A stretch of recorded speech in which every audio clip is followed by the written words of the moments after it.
I have a little confession to make. I'm a little bit of a productivity nerd. I love anything to do with efficiency, learning how to do things faster, quicker, and how to check all the things off my to-do list. I just love the satisfaction of that. So I thought this time of year would be the most perfect time of year to share with you some of my most favorite productivity tips, tricks, and hacks. Episode 216 starts right now. Welcome to the Laura Shipman Show minicast, a special edition of my podcast where it's just you, me, my mic, your earphones, plus quick tips and hacks you can implement immediately to improve your life and your business. Are you ready to get started? I know I am. Let's dive in. Well, hey there, everybody. Welcome back to the show. I am so excited you're here with me today because today is my favorite day of the week. It's minicast day. And if you've never been here for a minicast, my friend, you are in for a treat because today's the day that we dive in. I give you a shot of value, and then you guys jump out of this podcast ready to execute what you learned. And that's the key here, right? Is executing what you've learned, because that's when it makes a difference. If you just consume the information and don't do anything with it, it ends up being a waste of time. And that's exactly what we're talking about here today, is we're talking about productivity tips. So my first tip for you is to make the commitment right now as you're listening to me, saying, yes, what I learned from Laura today, I'm going to go and execute in my daily life because it's going to make me a better person, better at my job, better at my business, whatever it is, it's going to make a difference. So do I have your commitment on that? If so, everybody just say a collective out loud yes. It doesn't matter what the people around you think when they hear you just say yes for whatever reason. It's our little secret. We're doing this. We're committing to productivity. So you're ready to get started? 1, 2, 3, shout yes. Yes. Okay, all kidding aside, let's just dive into this and go over some of the things that I think are important or that really actually help me out on a daily basis to make sure I am my most productive self. And the first thing is pretty surroundings. I know that sounds fluffy and I know it sounds superficial, but it makes a difference. So think about it. Think about what your current work environment looks like. And I'm going to be completely honest with you. I just redid my office. Not really redid it, but I moved my office around because the way that I was positioned before in my office was I was facing a wall, and it was uninspiring to face a wall. There was nothing pretty there. I mean, I could put a picture there, but it just didn't do anything for me. What I really prefer to do is look outside a window, and there was a window to my back. So I flipped my entire office around. And so now I face a window. I can look out the window. I can give my eyes a rest from the computer, because that's one of those things that you're supposed to do, is like look away from the computer for a couple of seconds every so often so that your eyes don't get strained. And once I flipped my office around and it was set up in a way that suited me, I was more excited to sit down at my desk. And I know that sounds like a simple thing, but I was more excited to sit down and get work done because my office was set up in a way that I liked it, in something that worked well for me. So that's the first thing, pretty surroundings. So then what I did to make sure that my desk was as pretty as it could possibly be is I took everything off my desk and only put things there that I like. So this might sound a little strange to you, but I have 5 crystal candlesticks on my desk and I love them. They're beautiful. And inside my crystal candlesticks, I have nice gold tapers sitting there. And so the reason why I love these crystal candlesticks is because they feel elegant and it feels a little bougie for me to have crystal sitting on my desk. So I really like that. So I have that on one area. Another area, I have just a small potted plant because I love live plants and it makes me feel good. And then I don't like a lot of clutter. So I needed to figure out an idea or something that I could use for me to have quick access to all of my files, my active files, the ones that I'm working on right now. So I purchased at Marshall's very inexpensively this gold, I guess it's a 5-tier like document sorter, kind of. It's a box, and all my file folders fit in there that I'm working on, my notebooks, my pads, some binders that I work with on a daily basis, and it just sits there and it's neat and tidy. And so I have like this organized desk space, but it's also an attractive desk space. So I recommend you do the same thing. Clear everything off your desk and then only put back those things that bring you joy, those things that you like looking at, those things that maybe make you feel a little bougie. Because let's face it, your desk is that one spot that you spend a ton of time in. You want to make it worth your while. Make it something you look forward to come to every single day. Which brings me to my second productivity tip, and that is keep a clean desk. So if you ever come into my house, you'll see my office versus my husband's office. And Guy, if you are listening to me right now, just know that I love you very much, but we definitely have two different work styles. We could never share an office together because he is the pile master. And he's got piles of papers and stacks of papers all over his office and all over his desk. I can't work in a surrounding like that. My desk has to be cleaned off, and when I'm working, I can only work with one thing at a time. So that means whatever project or whatever task I'm working on at the time is the only thing that's in front of me. There is not a bunch of piles in front of me because all of those are distractions. So instead, I have a very clean desk and I only work on one thing at a time. And it's amazing how quickly you can get through that one thing and then move on to the next. Okay, so the next tip I have for you is managing paper. So I learned this from my mother. And so Mom, if you're listening, thank you. So what she taught me was whenever you have a piece of paper that's incoming, touch it only once. And that means, so for example, if you get mail and you decide to go pick up your mail and bring it to your desk and go through that mail, you're only going to touch that mail once. So you have to figure out what you're going to do with all of the things that you're touching. So when you decide to bring in the mail in, you're going to make one of three decisions with each piece of mail. The first one is you're going to throw it out. So I go through all of my mail and I pick the things that are junk mail and I just get rid of it right off the rip. Like I don't want to deal with the junk mail. I don't need that clutter in my life. So I just throw it out immediately. The second thing you could do is act on it. So for example, if I get the mail and I have a bill that's in there, I actually act on it right away. I'm one of those people who pay my bills when they come in. And the reason why I do this is because it's easy. Everything is done electronically. I don't really write checks much anymore. So I'll just pop it into my bank account, go ahead, pay the bill and schedule it to be sent out to whoever it's going to. And then it's done. I don't need to think about it. And then the third thing I do with most of my mail is file it or send it on to whoever else needs to deal with it. So maybe if I get some stuff in that I need to send to my bookkeeper, I put it in a file so that I can bring it to her for her to deal with. Or if I need to give something to my husband, again, I put it in a file and then it goes to him. So I'm taking one of three actions with mail. I don't let it pile up and I deal with it right away. And I do that with most of the paper that comes across my desk because I don't want it. I don't like a lot of paper. The fourth thing that you could possibly do with your paper is scan it and file it somewhere digitally for reference later. So try and pick one of those four things to do with paper when it comes across your desk. Okay, the next piece of advice I have for you is manage your world first. And so by that I mean is take care of your priorities first before you get sucked into somebody else's priorities. So this almost starts the night before.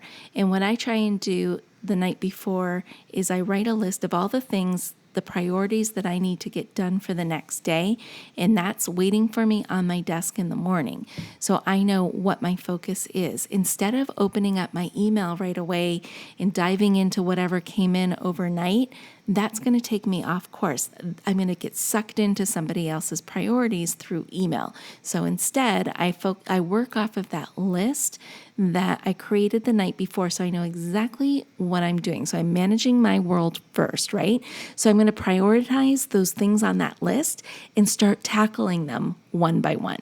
Sometimes I will even take this one step further and I'll actually plot out blocks of time to deal with each one. So for example, if I am going to be writing content, I'll say, all right, I'm going to write content from 11 a.m. till 1 p.m. And then I'm going to do graphics from, 1 to 4 or something like that. Like I'll actually block out the time it's going to take me to do each task so that I can organize my day to be as effective and productive as possible in getting my things done.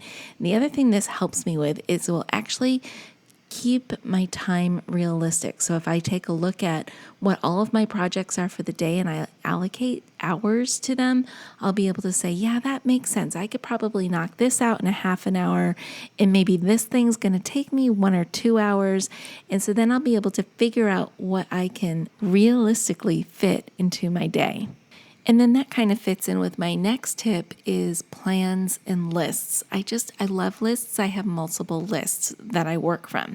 So there is an overall to-do list of maybe projects and tasks and things that I need to get done. And then I prioritize that big list into smaller lists. And so what I'll do is I love using either an index card or Post-it notes for this, and I'll put the day's priorities, and it's usually 3 to 5, no more than 5 priorities per day. I'll either put it on an index card or on a Post-it note. And those 5 things I need to get done for that day. And I actually kind of like the index card the best because number 1, there's lines on it. Number 2, at the end of the day, what I'll do is I will tear up that index card and it feels so good. The satisfaction of ripping up my to-do list is, for some reason, it's just so satisfying and I love it. And then what I'll do is I'll take a look at my index card and let's say I only got 3 out of the 5 things I needed to get done that day. I will transfer those on to tomorrow's index card and then only add 2 more items. The key is never to go above 5 because then you just feel like you're in overwhelm and that you won't get it done and it kind of messes with your brain a little bit.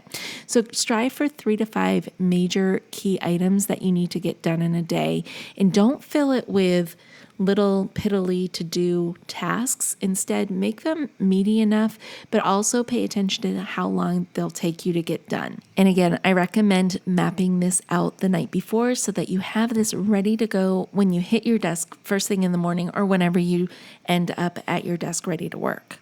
Okay, the next thing that I think is really important to get under control is to learn how to manage your email. Okay, another confession about me is I used to be married to my email. I don't even know how else to say it, but the minute that notification would go ding, I would want to know who the email's from, what do I need to take care of, and email ran my day. I don't do that anymore. Instead, what I do is I check my email a couple of times a day so that way my email is not my to-do list. It's not its own agenda that's just eating up my agenda and spitting it out.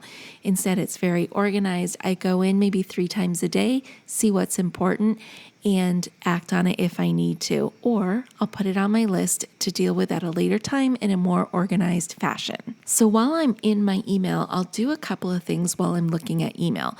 The first thing I'll do is I will sort my email by sender. And this is huge because what it'll do is it'll pull out any sort of spam inbox messages I may get, and then I automatically move those to junk and unsubscribe whenever possible. Then I will take a look at the senders who have sent me emails and I'll determine which ones are clients, which things I think I need to act on right away by looking at the sender's name and also the title or subject line of the email. Many times, just by looking at who the sender is and what the email title is, I can determine if it's something that needs to be acted on right away or if it's something that I can file in one of my file folders inside my email program. And so I'll move things over to the files as need be or act on things that need to be acted on right away. The majority of the time though, this stuff is not urgent, and so it ends up on my to-do list and then I organize it later on, fitting it into my workflow and when it makes sense for me to address these different issues that pop up through email.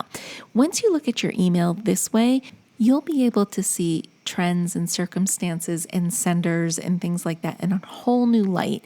And you'll be able to organize your mailbox better than ever before making sure that you're not putting priorities on things that really aren't a priority. And then all of a sudden, you'll be able to tell how you have been responding to somebody else's agenda versus your own. And once you can master this, I'm telling you, it's a total game changer, and it will make you so much more productive in your day. Okay, so this next one is a favorite of mine, and I love using it because it makes me the most productive ever. And that is using the Do Not Disturb button on my computer. And if you don't have one of those, what I recommend doing, whatever the equivalent is for you to shutting down all your notifications, do that. And make a commitment to shut down your notifications for about 30 minutes to about an hour so that you can just focus on whatever it is you're working on. This works wonders for me. And then I kind of pair this with something else I call sprints. What I'll do is I'll actually set a timer for 45 minutes or an hour, depending on what I'm working on. Turn on my Do Not Disturb, turn off all my notifications, and just stay focused for that 45 minutes or an hour. And it's amazing what you get done. Now, I know some of you are probably thinking, yeah, but I've got kids or family members that I don't want to miss a phone call from them because my phone was on Do Not Disturb. And what if an emergency pops up? Here's what I would recommend doing. And this, I don't know if this works on Droids. I know it works on iPhones. You could do one of two things. You can star certain contacts as priority contacts. So that means they ring through regardless. Or the other thing is there's a setting that allows you to set how many times somebody can call through your phone when Do Not Disturb is on. So for example, if my mom was trying to call me because she had an emergency and I had Do Not Disturb activated on my phone, if she dials my number 3 times, it will break through that Do Not Disturb barrier and alert me that my mom really needs to get in touch with me. So you could set that for 2 phone calls or 3 phone calls, whatever works for you, but try and figure out what those settings are for the devices that you have. Now, if you have been around here for any length of time, you know this next one is not going to be a surprise that it made my list of my favorite productivity tips, tricks, and hacks, and that is batching. I love batching. So if there's any way that you can group together like tasks, like projects, whatever it is, into the same session, you're going to be more effective and productive. And here's why. I like to use this analogy of a car. So think of your car, for example. If you're sitting at a red light and the light turns green and you put your foot on the accelerator, it takes some time for your car to get up to its cruising speed, whether it's 50 miles an hour, 60 miles an hour, however fast you drive. It takes a length of time for your car to get to that speed. Now, once it's there, it doesn't have to work so hard to maintain that speed, right? So it runs more efficiently. Think of your brain now. Your brain works the same way. So if I am writing content and I'm doing it in written form, I'm writing a blog post, I'm writing an Instagram post, a Facebook post, my brain, once it's in writing mode, it becomes more efficient at writing the longer it's in that mode. Now, if I were to toggle back and forth between writing and creating graphics, my brain is going to take some time to adjust, just like that car that stopped at a red light and then it gets to cruising speed. And then if it has to stop again, it's got to accelerate to get to cruising speed and it's not as efficient. Well, your brain works the same way. Science has proved this, that it's better for you to stay in one lane for as long as you can and focus there, be as efficient as possible before you toggle over to the next task that requires different functionalities of your brain. Once I began working this way, I never went back because I really did become super efficient at what I'm doing. And people always look at me and they say, how do you create so much content for so many people? It's because I work in these batches and my brain just works so much better when I'm able to batch my projects and my tasks with other like projects and tasks. But then the key is this. The key is taking a break, changing your surroundings, go for a walk, do something to clear your brain. Otherwise, you're going to exhaust and fatigue your brain and you won't be able to sustain. So part of productivity and effectiveness is knowing when to take breaks. And if you don't take breaks, you're just going to burn out and then you'll lose any sort of motivation for doing what you're doing. So know when to take breaks for your brain and your body. Those are my tips for productivity. I hope you enjoyed them. I hope you learned something. I hope you have some new strategy that you're going to try in your daily life. I would love to know what that strategy is. And if you do something that I didn't mention during this episode, go ahead and tell me about it. Like I said at the beginning, I'm a freaking nerd when it comes to productivity tips and hacks. I would love to hear something new, something fresh that you use that has been really, really helpful. All right, my friends. Well, that's it for this minicast. Like I said, I hope you enjoyed it. And until next time, stay safe, stay healthy, but most of all, stay social. Hey, before you go, I have a question for you. Are you loving the show? Let me know about it. Take a screenshot of the episode you are listening to and drop it in your social media posts or stories. Or better yet, give this show a review on iTunes or your favorite podcast app, letting me know that you listened in. If you have a topic or a show idea, please don't be shy. I want to hear from you. Send me an email or a DM. I would love to hear your suggestions. All the links are in the show notes. Anyways, I just wanted to say thank you as always for tuning into the show today and every day you listen in.